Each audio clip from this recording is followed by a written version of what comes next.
दिन भर की भागम भाग और रफ्तार भरी खबरों के बीच कुछ खबरें ऐसी भी होती हैं जो सामान्य खबरों से थोड़ी जुदा होती हैं और खबरों की भीड़ में खबरें होती हैं जरा हटके। खबरें जरा हटके में आज हम बात करेंगे रेल पटरी पर दौड़ती साइकिल की। बात होगी फर्ज के लिए कुछ भी कर गुजरने वाले एक अधिकारी की। देखेंगे विधायक जी का गौ प्रेम और साथ ही देखेंगे ट्रक पर विमान की सवारी की। तो चलिए शुरू करते हैं खबरें जरा हटके।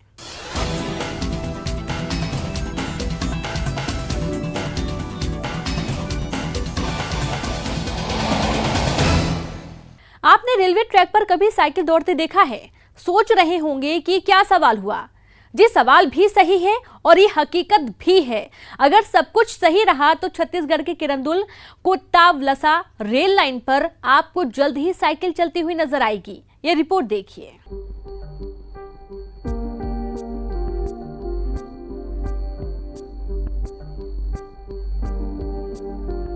अगर आपको छत्तीसगढ़ की रेल पटरियों पर साइकिल दौड़ती मिल जाए तो चौंकिएगा मत।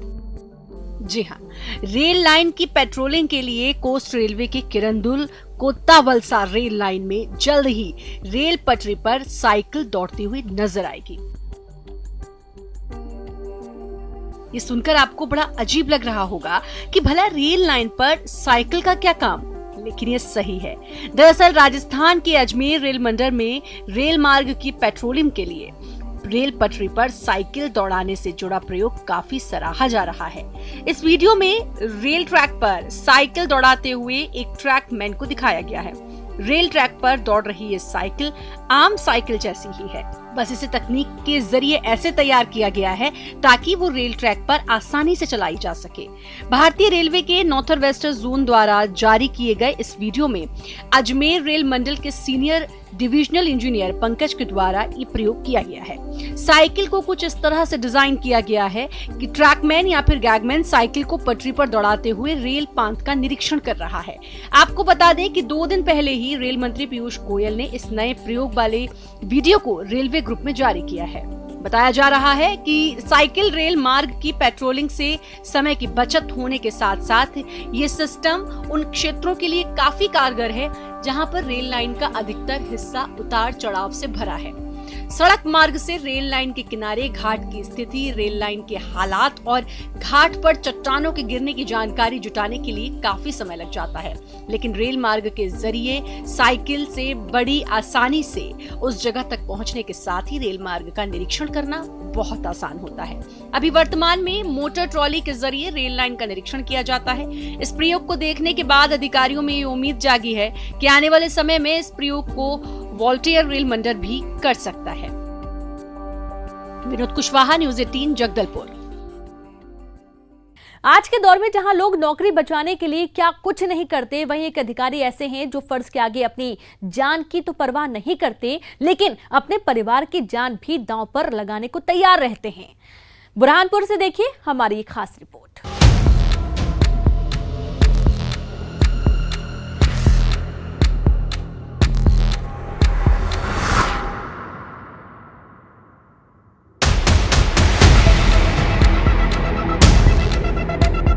इनसे मिलिए, नाम KR बडोले है, पेशे से सरकारी मुलाजिम हैं, बुरहानपुर में SDM के पद पर तैनात हैं। सरकारी मुलाजिम है लेकिन हौसला और होशियारी ऐसी कि बड़ी खूबी के साथ अपने काम को अंजाम देते हैं। दरअसल SDM साहब को कई दिनों से रेत के अवैध खनन की जानकारी मिल रही थी। खबर की पुष्टि की, पूरी तैयारी की और अपने अमले के साथ एक्शन मोड में आ गए। प्लान में अपने बेटे को भी शामिल कर लिया। SDM अपने 6 साल के बेटे को लेकर इस तरह पहुंचे कि किसी को पता ही नहीं चला कि छापा पड़ने वाला है। रेत माफिया को चकमा देने के लिए SDM किसी आम नागरिक की तरह अपने बेटे को लेकर नाव पर सवार हुए और बड़ी चालाकी के साथ नदी के किनारे उतर गए। देखने वाले समझ ही नहीं पाए कि कोई कार्रवाई भी होने वाली है।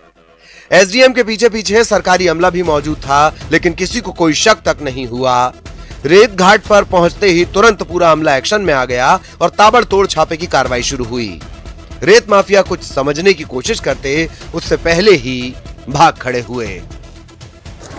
देखिए, काफ़ी दिन से शिकायत आ रही थी कि यहाँ पे राजघाट में और अन्य जगह भी माफियाओं, रेत माफियाओं के द्वारा अवैध उत्खनन करके परिवहन किया जा रहा है। इस संबंध में कलेक्टर महोदय द्वारा भी निर्देशित किया गया है कि इनके विरुद्ध सख्त कार्रवाई की जाए और जो भी इनके द्वारा डंप किया गया रेत उसको जब्त करने की कार्रवाई की जाए। जब हम आए तो लगभग 250 ढेर लगे हुए हैं। ये कह सकते हैं कि 250 ट्राली रेत है उसमें। अनुमानित लागत क्या होगी इस जब्त की गई राशि की? अनुमानित लागत अगर मार्केट के हिसाब से देखे जाए तो लगभग 7 लाख रुपए है। आरोपी तो भाग निकले, लेकिन मौके से करीब 250 ट्रैक्टर ट्रॉली इकट्ठा करके रखी गई रेत जब्त की गई। मौके से बरामद रेत की बाजार में कीमत करीब 7 लाख रुपए बताई जा रही है। वाकई अगर केआर बडोले की तरह बाकी के सरकारी मुलाजिम भी जाग जाएं, तो तस्वीर बदलते देर न लगेगी। शारिक अख्तर, न्यूज़ 18, बुरहानपुर।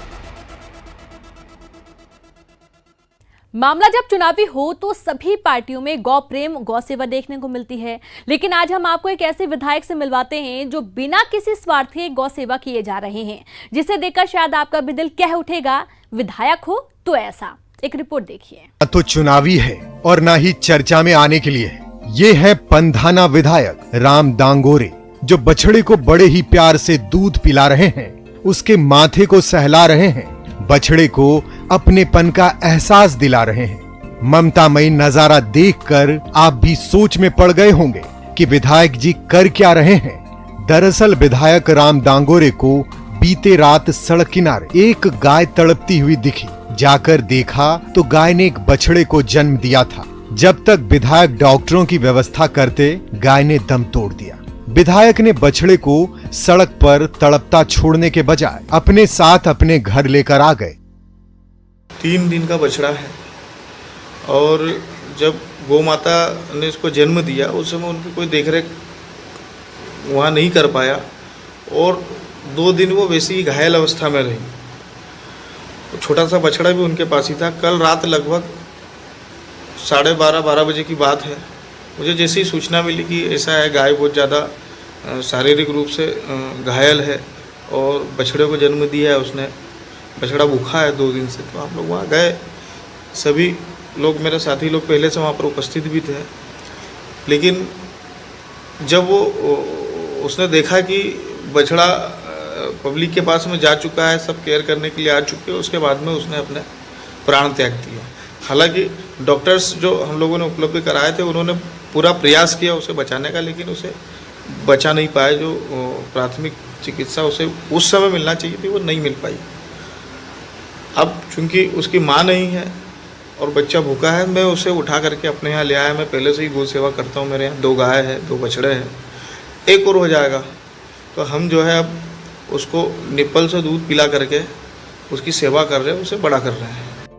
बिना मां के इस बछड़े को दूध पिलाने तक ही नहीं, बल्कि उसके साथ घंटों खेलकर उस बछड़े को खुश रखने की कोशिश करते हैं। बछड़ा भी विधायक के साथ 2 दिन में ही हिल मिल गया है। गौ के बछड़े को भी सेवा दे रहा है, दूध पिला रहा है बॉटल से। इस प्रकार की सेवा एक अनूठी सेवा है। आज तक कोई विधायक ने इस प्रकार की सेवा करते हुए बहुत कम देखना।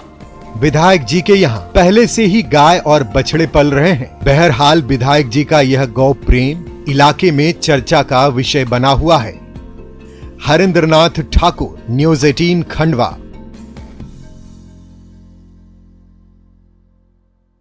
हरदा एक बार फिर से देश के लिए ऐतिहासिक क्षण का गवाह बन गया है। जी हां, फ्रांस से भारत रवाना हुए लड़ाकू विमान राफेल के गौरवमयी पल के गवाह बने हरदा के नमन उपाध्याय। हरदा के उपाध्याय परिवार के बेटे नमन उपाध्याय भारतीय विदेश सेवा 2016 के अधिकारी हैं। वर्तमान में फ्रांस के भारतीय दूतावास में सेकेंड सेक्रेटरी के पद पर पदस्थ हैं।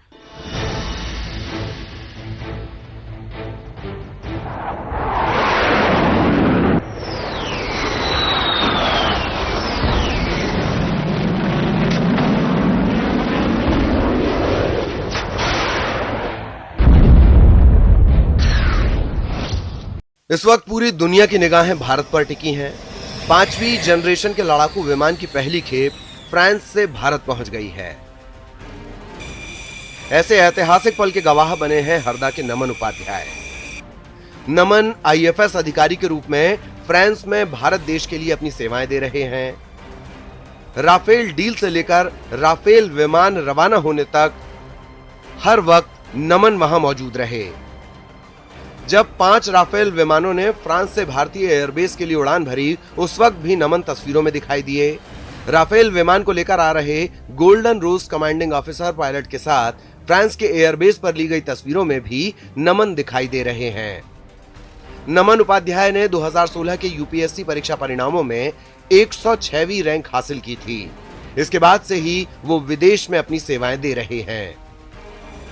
प्रवीण सिंह तंवर, न्यूज़ 18, हरदा। आपने हवाई जहाज की सवारी तो देखी होगी, लेकिन क्या कभी हवाई जहाज को सवारी करते देखा है? अगर नहीं देखा है तो आपको दिखाते हैं मेरठ से उमेश श्रीवास्तव की एक खास रिपोर्ट।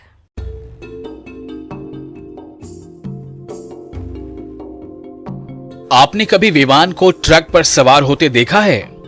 आप कहेंगे ऐसा कैसे हो सकता है, लेकिन जनाब मेरठ के एक कारोबारी ने यह सच कर दिखाया है। जिसने भी ट्रक पर सवार हवाई जहाज को देखा वो हैरान रह गया। इस हवाई जहाज को बड़ोदरा से नीलामी के जरिए खरीदा गया है, जिसे बाय रोड मेरठ लाया जा रहा है, जो 2 से 3 दिनों में मेरठ पहुंच जाएगा। ऑब्वियसली जब तक वो प्रैक्टिकल नॉलेज नहीं लेंगे तब तक वो आगे कैसे कर सकते हैं, तो हमने प्रैक्टिकल नॉलेज के पर्पज से डमी खरीदी है।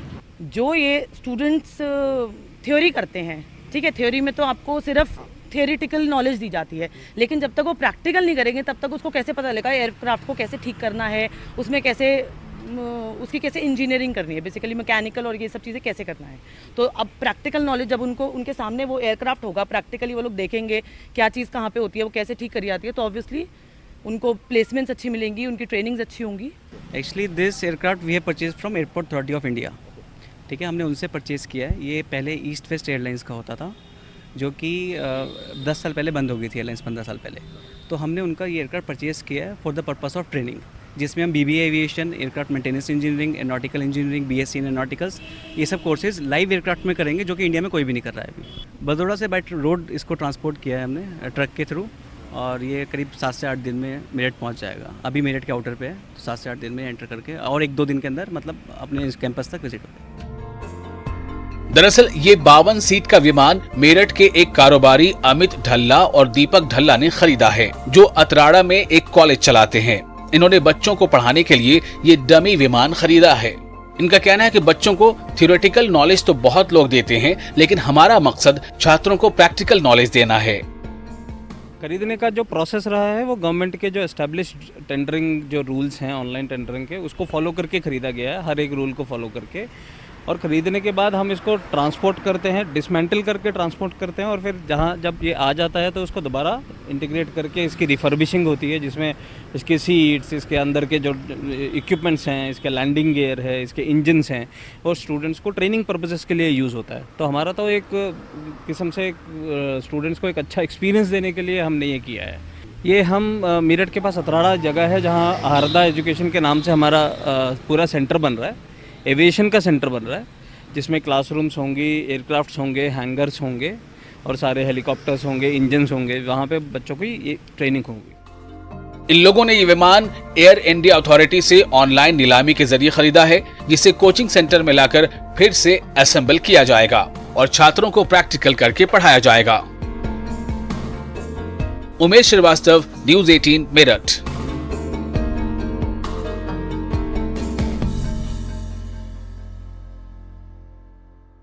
और यहाँ पर वक्त एक ब्रेक का है, हम जल्द हाजिर होंगे।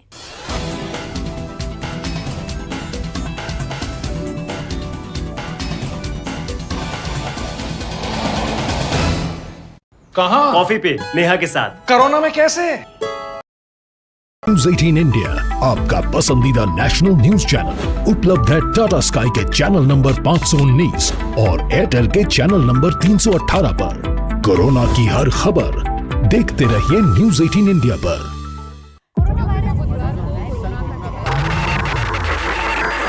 हम सिर्फ खबर नहीं पहुंचाते, हमारी कोशिश है झूठ छानकर सच दिखाने की, हौसला बनकर हर पल साथ निभाने की। हम रोज करते हैं कोशिश अपने मध्य प्रदेश को बेहतर बनाने की। खबर आपकी, ख्याल आपका, देखिए अपना MP। प्रदेश के हर शहर, हर गांव, हर कस्बे की खबर तेजी से और कोरोना से छिड़ी प्रदेश की जंग की हर अपडेट रिपोर्ट सुपरफास्ट छत्तीसगढ़ में। ये उपचुनाव नहीं, रोमांचक खेल है। इस मैच में आरोपों की रेलम पेल है। पराए हुए अपने, अपने हुए पराए। कई घर छोड़ गए, कई लौट के आए। 24 के चुनाव पर है देश की निगाहें। किसकी होगी वाह वाह, कौन भरेगा आहें। दिल थाम कर बैठिए, 24 की चकल्लस।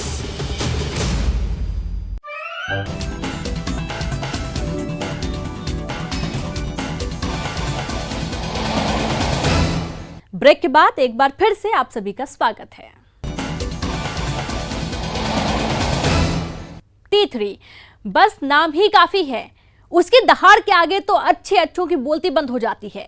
बाघों की दुनिया की ये वो अनकही दास्तां है जहां T3 बाघ कहलाया है पन्ना रिजर्व टाइगर का पितामह। वो पन्ना टाइगर रिजर्व जहां बाघों की तादाद 0 पर पहुंच गई थी, लेकिन इस रिजर्व टाइगर को टी बाघ ने गुलजार किया है, जिसने 2 बाघिनों को शिकार करना भी सिखाया। 16 बरस का ये बाघ अब बूढ़ा हो गया है, लेकिन उसकी धमक अब भी बरकरार है। आप भी देखिए कैसे T3 की 4 पीढ़ियां कर रही हैं राज।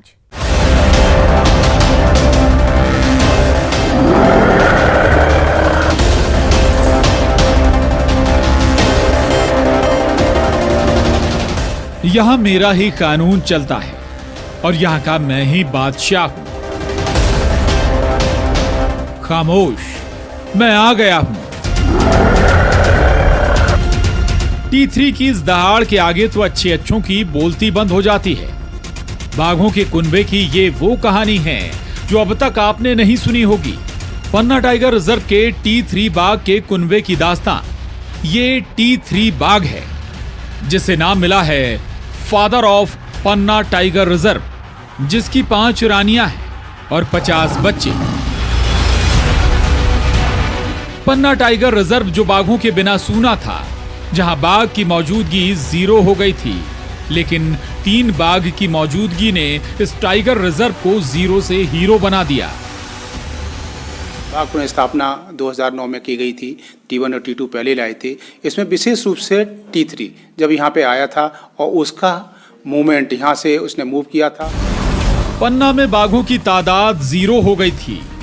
प्रबंधन के माथे पर चिंता की लकीरें खिंच गई थी। आखिर पन्ना टाइगर रिजर्व पर लगा ये दाग कैसे धोएं? तब बाघ पुनर्स्थापना योजना के तहत सिवनी के पेंच टाइगर रिजर्व से पन्ना लाया गया T3 बाघ, जिसकी आमद ने पन्ना टाइगर रिजर्व को बाघ बाघ कर दिया। उस वक्त T3 की उम्र थी 5 साल। इसी योजना के तहत प्रदेश के विभिन्न पार्कों से लाई गई थी 6 बाघिन, जहां मेल T3 ने इन बाघिनों के साथ मैटिंग की, जिससे 0 से यहां बाघों की तादाद 50 हो गई। मेल टाइगर की यहाँ प्रेजेंस परिलक्षित नहीं हो पा रही थी, तो T3 को मेल टाइगर लाया गया था और यहाँ रखने में इसकी अहम भूमिका निभाई गई थी। धीरे धीरे करके T3 का कुनबा बढ़ता गया और सैलानी भी इस कुनबे की एक झलक पाने के लिए बेताब हो गए। ऐसे ही T3 को पन्ना टाइगर रिजर्व का पितामह नहीं कहा जाता। T3 बाघ शिकार करने में माहिर है, जिसने अपनी रानियों यानी इन्हीं बाघिनों में से 2 बाघिनों को शिकार करना भी सिखाया। यह दुनिया का सबसे पहला प्रयोग होगा जब 2 अर्ध जंगली बाघिनें T4 और T5 सेमी वाइल्ड टाइग्रेस से पूर्ण वाइल्ड टाइग्रेस बनी। यानी T3 बाघ ने अपनी पूरी जिंदगी इस पन्ना टाइगर रिजर्व को नया जीवन दान देने में बिता दी। इसमें काफी कठिनाइयाँ आई थी, जिसको हमारे अधिकारियों कर्मचारियों तत्कालीन ने किया था और उसको वापस लाए थे, और जिससे T3 के कारण ही हमारा ये पूरा बाघ पुनर्स्थापना सफल रहा है। कहानी यहीं खत्म नहीं होती। कहते हैं एक पिता अपनी विरासत या कहें सल्तनत अपने बच्चों को सौंप देता है। ऐसा यहाँ भी हुआ। 5 साल का T3 अब बूढ़ा हो चुका है, जो 16 बरस का हो गया है, जो बाघ की औसतन उम्र से 2 साल ज्यादा है। T3 की उम्र अब उसका साथ नहीं देती। उसने अब अपना साम्राज्य कम कर दिया है और अब उसके मेल शावक यानी उसके वयस्क होते बच्चों की धमक यहाँ सुनाई दे रही है। उम्र के इस पड़ाव में अब T3 की चौथी पीढ़ी इस जंगल में राज कर रही है। उम्र जरूर ज्यादा हो गई है, लेकिन T3 की धमक और सैलानियों के लिए ये पितामह आज भी बादशाही है। पन्ना से संजय तिवारी के साथ bureau report, news 18, Madhya Pradesh, Chhattisgarh. चलिए बात करते हैं भारत का राष्ट्रीय पशु बाघ की, जिसकी शान में आज यानी कि 29 जुलाई को ग्लोबल टाइगर डे मनाया जा रहा है। केंद्रीय मंत्री प्रकाश जावड़ेकर द्वारा जारी की गई बाघों की सेंसस रिपोर्ट के मुताबिक दुनिया में मौजूद बाघों में 70% बाघ भारत में हैं।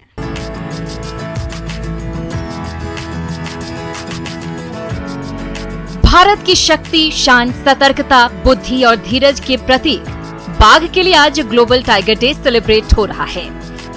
इस दिन को मनाने का खास मकसद दुनिया की सबसे बड़ी कैट प्रजाति को संरक्षित करना है और इसकी शुरुआत 2010 में रूस के सेंट पीटर्सबर्ग में बाघ सम्मेलन से हुई, जहां बाघों के संरक्षण के लिए हर साल अंतर्राष्ट्रीय बाघ दिवस मनाने का फैसला लिया गया।